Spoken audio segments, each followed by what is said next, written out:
Paul was a believer whom God sent to tell other people about Jesus.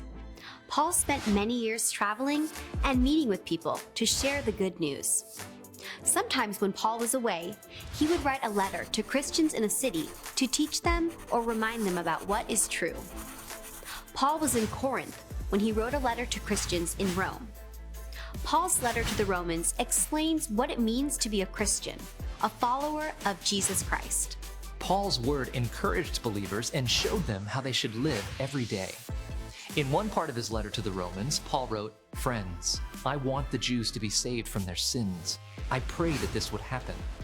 I know they want to please God. They try so hard. But they do not believe that people can only be saved by trusting in Jesus." This is the truth we must tell other people. If you confess with your mouth Jesus is Lord and believe in your heart that God raised him from the dead, you will be saved. Paul said it again. Everyone who calls on the name of the Lord will be saved. Then Paul explained why it is so important to tell others about Jesus. Before people can trust in the Lord, they must believe in him. And before they can believe in him, they must hear about him. And for them to hear about Jesus, someone must tell them. And before someone can go and tell them, that person must be sent. Paul shared the words spoken by the prophet Isaiah. How beautiful are the feet of those who bring good news.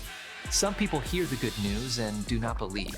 But Paul said again, faith comes from hearing the good news about Jesus, and people hear the good news when we tell them.